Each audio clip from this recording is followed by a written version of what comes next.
Ben voilà, ça y est, j'ai reçu mon kit Restone. J'ai pas pris le super kit hein, puisqu'il est déjà dégraissé mon réservoir. Et assez bien nettoyé. Ici, ben, c'est le mode d'emploi. Très bien. En plus, il y avait un petit bouquin avec tous leurs produits. Pas mal. Hein. Bon, donc, la résine, le durcisseur.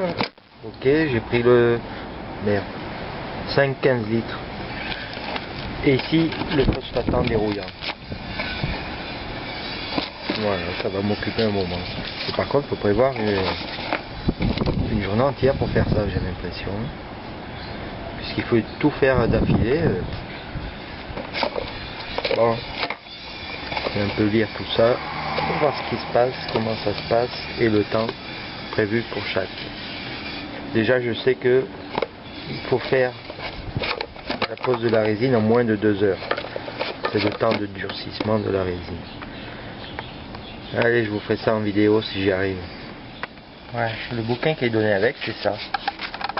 Où il y a un peu tous leurs produits. Il y a des trucs pas mal. Hein. Notamment, j'ai vu une peinture époxy à froid pour moteur. Elle est là.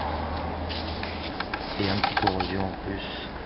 Du vernis Carter. Bah ouais, un peu de tout. Bref. Je fais quand même un passage au dégraissant, mais pas le leur, puisqu'il est déjà bien dégraissé. Hein, c'est chiant là, on est c'est 2h30 de l'après-midi, je pourrais pas tout faire. Il faut attendre d'avoir une journée complète devant soi. Donc, parce que j'ai lu, et notamment pour le dérouillant phosphatant, il faut 2h30, 3h déjà. En plus il fait frais aujourd'hui, c'est pas top. Il faut une température supérieure à 15 degrés. Bon, je vais voir. Voilà, il est juste bien rincé après le dégraissage. Bon, c'est un peu de la répète hein, quand même tout ça. Maintenant, je vais mettre leurs produits, le phosphatant dérouillant. Il y en a 500 ml. Ils disent de le dédoubler avec autant, donc 500 ml. Toujours dans ma bouteille plastique. Je mets acide dans l'eau comme d'hab et pas l'inverse, quoique je sais même pas si c'est de l'acide, hein. C'est du dérouillant. Phosphatant, mais ça veut pas dire acide, il y en a forcément, mais bon. Et ensuite je verse là-dedans avec l'autre bout de la bouteille qui va bien. Pas compliqué. Et bon, et après il faut faire reposer un quart d'heure sur chaque face, un peu à droite, à gauche, partout où il y a de la rouille. Bon, mais là, bon, on voit pas, mais il n'y en a pas. Hein. Voilà, à tout à l'heure. Oh ben, ça nous fait une jolie couleur, hein, mélangée à l'eau. Ouais, ça va me plaire, ça. Allez, à tout à l'heure. Et je l'ai pas dit, mais surtout n'oubliez pas, ici, l'emplacement du robinet est bouché par le système que vous avez vu tout le long. Sinon, il préconise un bouchon en liège. Bon, pendant ce temps-là, je vais préparer le cache pour mon bouchon de réservoir, un peu comme il a fait Philippe hein, sur le poste. Du scotch, hein, tout simplement, pour la résine. Allez, cette fois, on laisse faire. Bon, puis la suite, toujours pareil, on fait reposer 10-15 minutes sur chaque partie du réservoir. Donc on le tourne comme ça, on le tourne comme ça, dans tous les sens. Et on attend que ça se passe. C'est pour ça que c'est très long, mais en fait, si on pouvait le faire d'affilée, il n'y en a pas pour long. Hein. Par contre, la nouveauté, c'est que oui, là, il faudra sécher, rinçage, séchage, avant la résine, et bon séchage. Donc, au lieu de faire ça au décapeur thermique, comme j'ai fait la dernière fois, je vais le faire au sèche-cheveux. L'avantage, moins de chaleur, en plus c'est réglable. La ventilation est réglable aussi, donc plus de souffle et un peu moins de chaleur, ça devrait le faire nickel. Ça, c'est bien, mais trop chaud. Si on veut avoir du souffle, il faut se rapprocher trop de l'embouchure et ça fait pas du bien aux autocollants. Donc sèche-cheveux, ça ira très bien. De toute façon, c'est Philippe qui nous avait montré ça. Bon, je vais en profiter pour tourner mon réservoir. Petite parenthèse, les histoires de bouteilles d'eau là, c'est bien, mais gaffe à ça là. Parce que ça finit un jour ou l'autre au fond du réservoir. Et après, pour le sortir, bonjour. Voilà, c'était tout. C'était juste une parenthèse. Et pendant ce temps-là, ben là-bas, ça se termine. Alors, rinçage du phosphatant.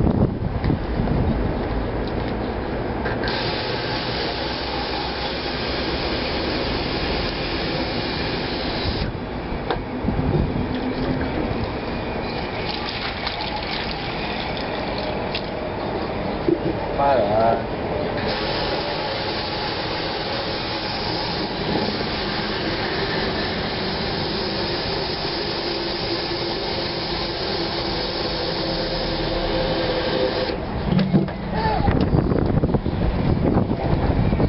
Bon, ce qui sort est nickel, hein. Il n'y a pas une trace de rouille, donc c'est bien séché et résine.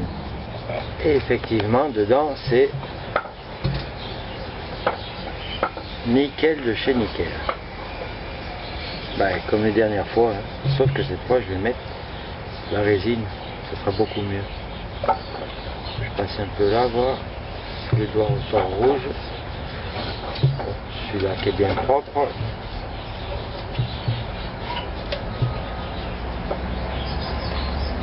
C'est bon. Allez, séchage au sèche-cheveux et résine. Et donc séchage.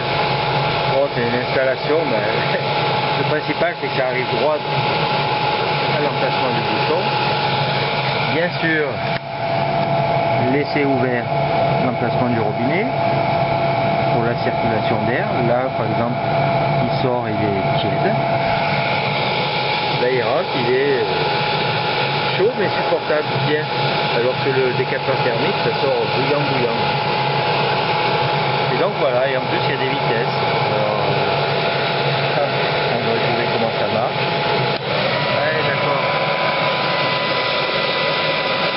Aïe, là c'est trop chaud par contre. Je vais baisser un peu la température. Voilà, pas mal. Là c'est pas mal.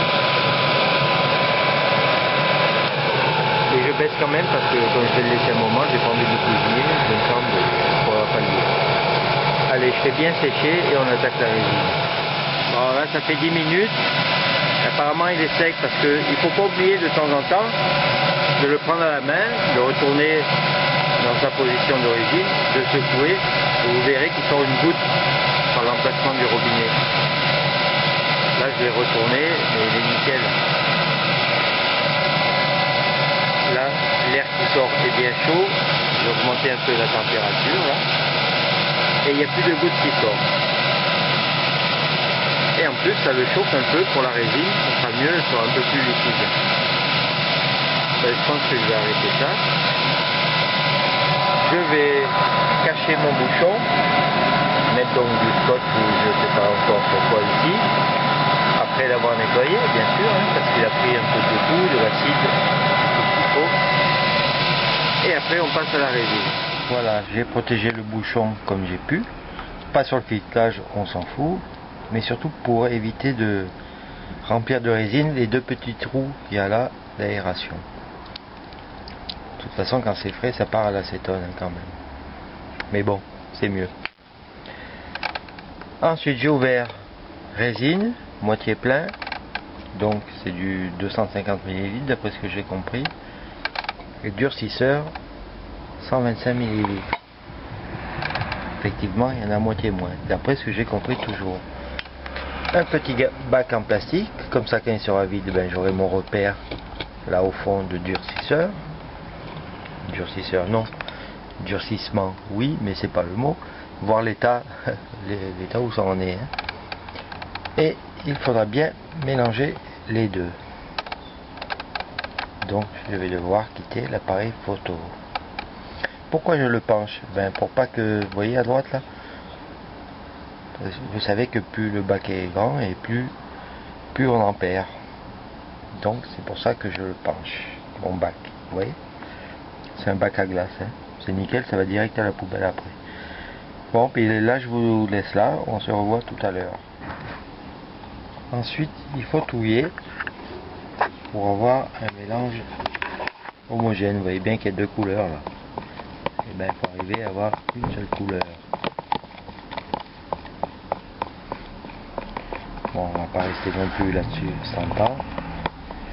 Ça, je le fais tout seul. Voilà, le mélange est bon. Et on n'oublie pas surtout d'en mettre dans les deux lobes, gauche et droite.